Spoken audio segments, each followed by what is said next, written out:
Not getting civilized is about having a savage mentality. Civilized is something where people, it's a comfortable world.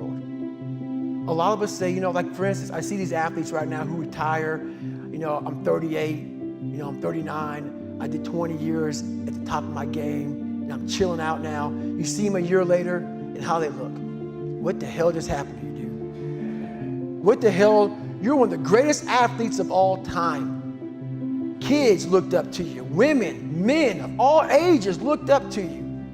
And they hit the pinnacle where it's time to retire, and their mind says, whew, I'm civilized. The worst thing that could ever happen to any human being is they become civilized. It's that total accountability. Like even when you retire, there's a motherfucker looking at me and judging me right now, man.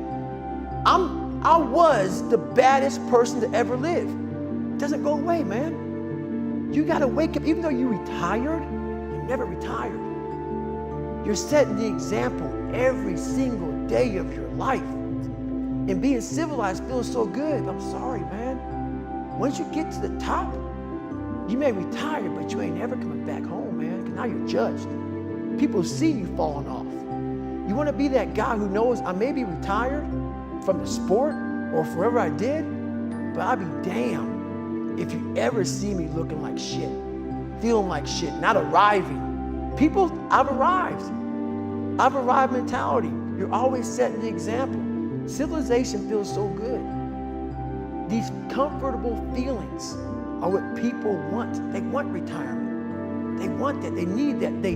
It's a yearning feeling. I want it too. People love putting a label on me about, my God, man, you're just wired different. I'm not fucking wired different, dude.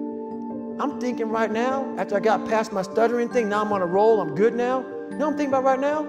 I gotta fucking wake up tomorrow and do the same shit again. I gotta leave this fucking interview and go stretch out for 2.5 hours. I hate that shit. But guess what it does though? I'm constantly callousing over my victim's mentality that I once had growing up. Every day you have to do this shit. Because why? When you stop doing it, you don't just maintain it. If you stop shooting a gun, you're not gonna be a great shot if you pick a gun up a year from now. The only way to keep from getting rusty is to constantly owe that motherfucking machine. The machine exists. You gotta keep challenging it every day. How do I do it? How am I able to do what I do on a daily basis? How do I fight the demons? Because they hear me speak and I'm very raw and real. How do you fight my insecurities? All these things. And they're there every day.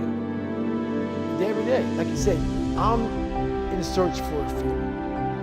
I'm not in search for a trophy. I'm not in search for love. I'm not in search for more followers on Instagram or social media.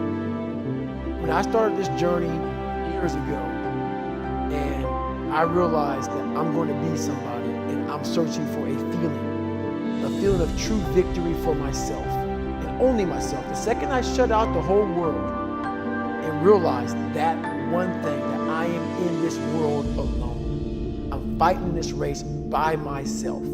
Yeah, I'm all about people, I'm all about team, I'm all about that shit, but I'm really all about right now and in my life, just like you said, no one knows the real truth about me, how hard I really go. I don't care if anybody knows. I don't want anybody to know. I'm an introvert. I live an introverted life, and I love that about me.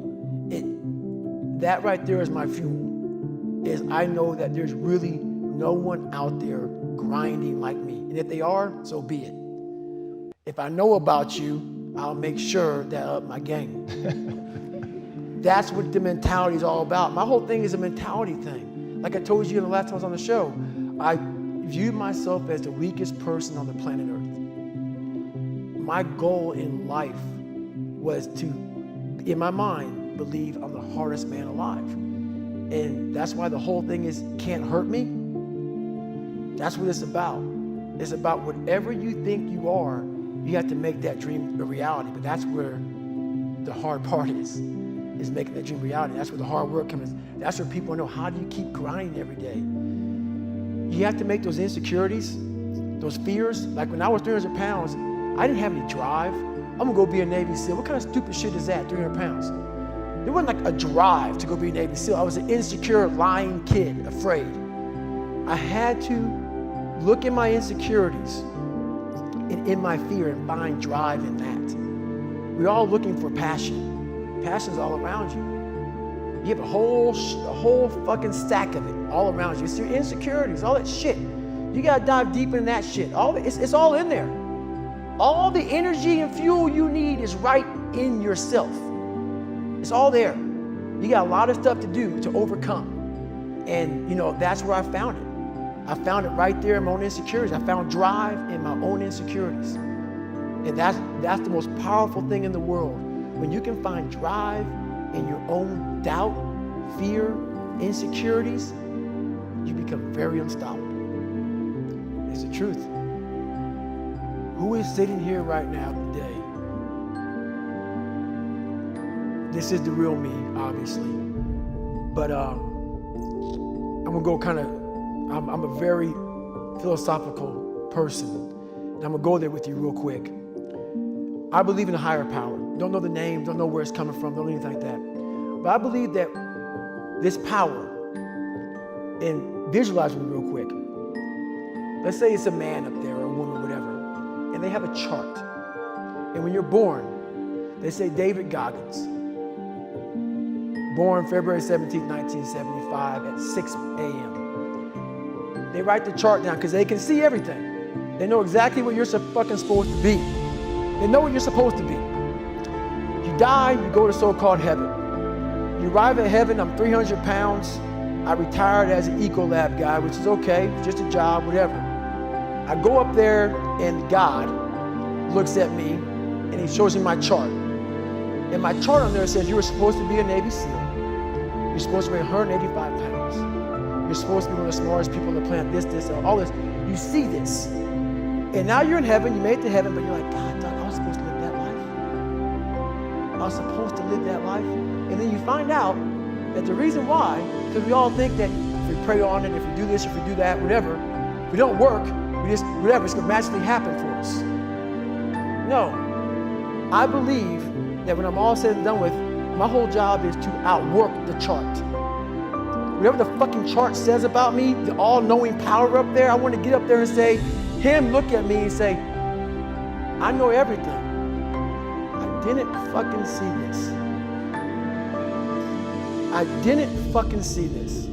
I want to feel that. I want to get to the other end of this fucking world, and however I'm being judged, whoever's judging me, to look at me and say, I did not fucking know. I had you at 185, I had you at this, but all this other shit, I was riding as you were living it. I want to find more. All I can. And in that fucking sack of shit, you have to dive in that to find more. Because if you're not willing to go in there and face yourself, you're not gonna find anything. You gotta live right here on surface, man, right here on surface. So if there is an ending to this world and there is somewhere to go and there's a judgment, you're gonna get there and you might see a chart. And that chart may tell you who the fuck you should have been. And now you get the rest of your life to think about that. Man, I could have lived a much better life if I just would have just suffered a little bit more. If I just would have went in that shit and realized I had so much more. But fear and the 40% and living here versus living here, being afraid, stopped me. So I'm a big guy in visualizing. I'm a big guy in making a world. It may not exist. To me, it does. To me, it does. And I'm overpowering myself every day. And you gotta find tools to do that. That's the tool that I use. So that's what it's all about.